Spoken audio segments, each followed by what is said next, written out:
Hey guys, welcome to the channel. Today we're going to be taking a look at the Bull and Bear by Crux Cigars.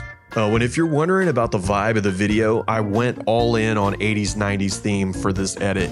I figured it'd be a fun way to mix things up, and who knows, maybe I'll keep it going, maybe I won't, but I thought it was fun. This one in particular is the Robusto Extra. It's coming in at a 5.5 by 55. The wrapper is Habano Jalapa, binder from Nicaragua, and filler from Nicaragua.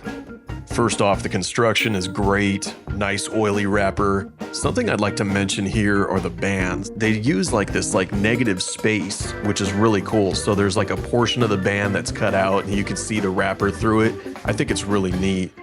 And then the logo here for the bull and the bear, it's almost kind of like a yin and yang type deal. I mean, you guys already saw me cut and light this thing, so I can skip right over that part. So in the first third, right away, you get hit with some black pepper and some rich tobacco notes. Richness! There's a little dark chocolate sneaking in there, and then it kind of balances out a little bit. But there is some spice in there. It's definitely full-bodied, but it's smooth. It's balanced. It's not overdone. It's just enough to kind of get that tingle on your palate. Just enough to let you know, like, hi, I'm here. All right, we're about halfway through this cigar now. Things are starting to kind of settle down a little bit. The initial spices kind of faded. They're still there, but they're not as pronounced in the forefront. You know, now I'm really getting that espresso feel. Not complaining about that whatsoever. Yeah, the construction is great. The burn line is sharp. The draw is effortless. This is a really well-constructed cigar, and I would expect nothing less from the Plasencia factory. What I like about this cigar is how it keeps you engaged. It's got a bold start, but then as it goes, the flavors start to evolve. There is some nuttiness creeping in there now, and there's a little sweetness on the finish too, kind of like that honey that they're talking about. Cigar is holding strong. The ash was great. Did have to ash it because I'm afraid that I'm going to drop some ash on some camera gear, and that's not going to be good for anybody. So keeping up with that nostalgic theme for this series, I started thinking about how different my childhood was compared to my kids. And one thing that really stood out to me was if you wanted to go hang out with your friends, you actually had to go find them. Like you'd ride your bike around the neighborhood, checking like all the usual spots. Like if they weren't home, like you'd knock on the door.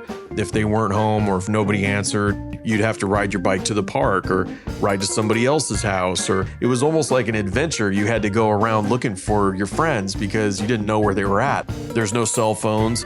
It's just like a good old-fashioned trial and error. You know, you got lucky if you found them, and if they went somewhere with their parents, you never found them and you didn't know where they were at all day long. You know, with all the technology and everything now, you know, my kids' friends are just like a text away.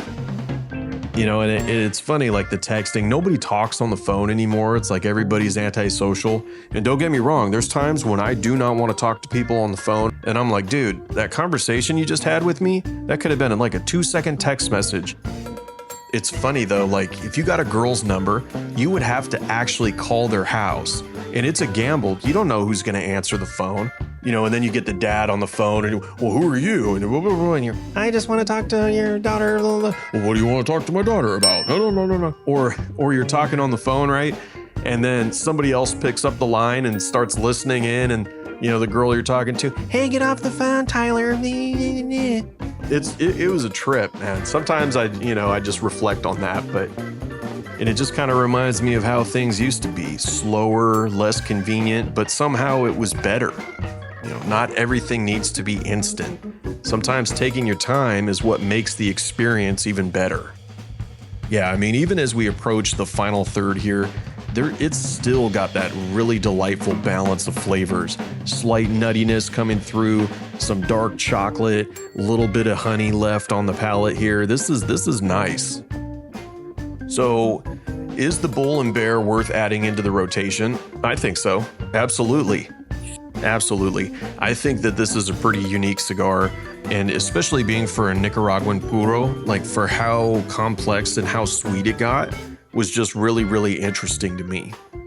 You know, what started out with bold flavors, rich tobacco notes, spice, then you started to get some of that savoriness, and then it just kind of it evolves into you know, hints of chocolate, getting some of that nuttiness in there, and then that sweet honey finish on the end. I think that's just like the cherry on top. That's really good. This is a really good cigar.